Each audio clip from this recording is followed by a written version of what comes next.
Дорогие друзья, этот ритуал называется Молохов огонь. Он создан для того, чтобы люди, которые занимаются практикой, которые лечат, которые избавляют от многих болезней, могли набираться потом сил.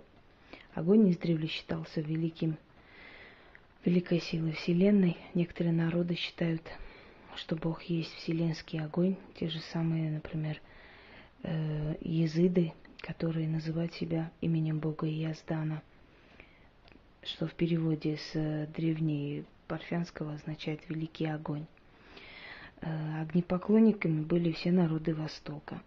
И те самые утренние молитвы, опускание вниз на колени были не что иное, как поклонение солнца, приветствие солнца, которые потом переделали в молитвы и так далее, и так далее.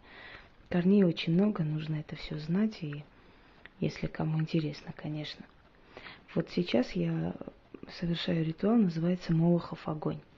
Молох был бог огня.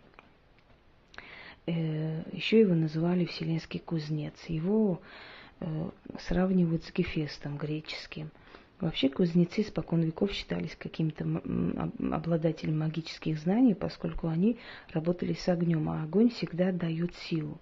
На Кавказе, например, кузнецам шли очень смертельно больные люди, и они там работали, у них в кузнице могли месяц-два поработать с ними наравне, и возвращались исцеленными, поскольку огонь поглощал внутри них все эти болезни, всякое-всякое. Потом было доказано, что при кипячении умирают бактерии, это потом, в 21 веке, но до того времени люди, которые не имели представления о таких научных открытиях, все же знали исцеляющую силу огня. Огонь дает нам энергию.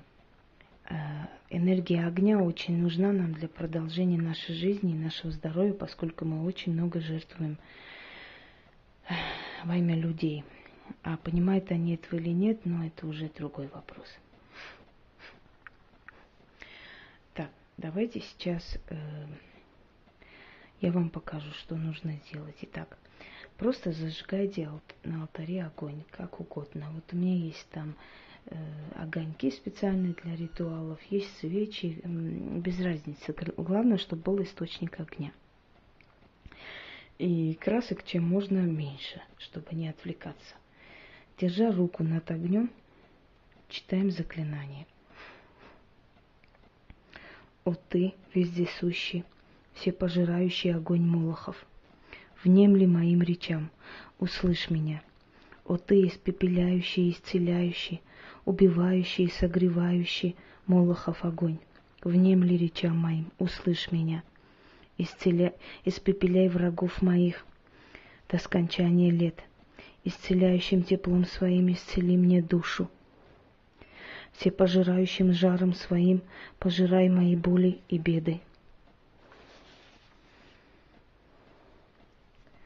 О Матери огонь, встань из древних отрушанов, что в честь богов пылали веками, и приди ко мне на помощь.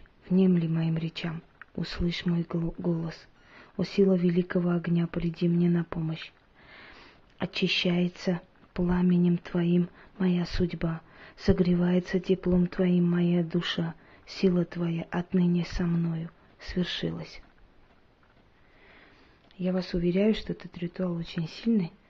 После этого начинает наполняться теплом и жаром все тело. Но это длится несколько секунд, после чего такое ощущение силы появляется. В древние времена существовал такой ритуал, якобы кровавый, когда кидали как бы в пасть огромного изваяния Молоха детей, откуда, значит, изрыгался огонь. Но я хочу вам сказать, что в языческие времена это не времена таких ничем не оправданных агрессий и тупого зла. На самом деле этих детей никто не убивал. Просто бедные семьи, которые были не в состоянии прокормить своих детей, отдавали в обучение в храмы своих детей навсегда. И вот этот символ сгорания означал, что их дети навсегда потеряны для родителей.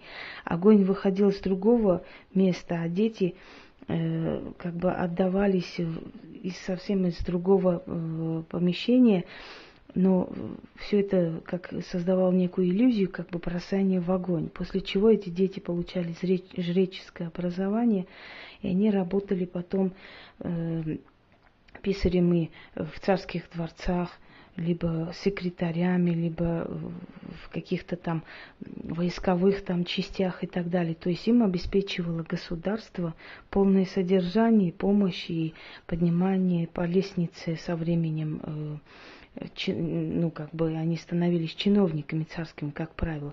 Но для своей семьи, для своего рода они были потеряны, поскольку если род и семья не в состоянии ребенку дать обучение, образование и прокормить, значит нечего этим детям жить в этих семьях. Раз ты так безответственно относишься к своему ребенку, значит отдай государству. Вот это и символизировал Молохов огонь.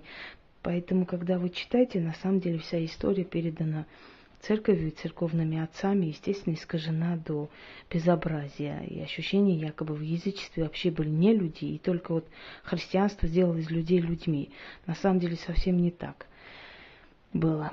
Вот, собственно говоря, и ритуал Молохов огонь. Таких ритуалов множество. Если вы хотите, например, что-то неотложное получить, зажгите огонь. Можно в какой-нибудь маленькой емкости, можно в какой-нибудь там кастрюльке, я не знаю, так, чтобы у вас пожара не случилось. Берите либо хлебцы, 9 крошек, либо пшеницу. И вот, повторяя свое желание, кидайте в огонь 9 раз. И вы посмотрите, что это желание в ближайшее время сбудется. Оно должно касаться материального блага. Если вам нужно там отдать долг, или срочно нужны деньги, или вам содерживать зарплату и так далее, и так далее. Вы жертвуете огню, а огонь вам отвечает. Это не долгосрочное, конечно, решение проблем, но в любом случае тоже пригодятся. Всего вам доброго. До свидания.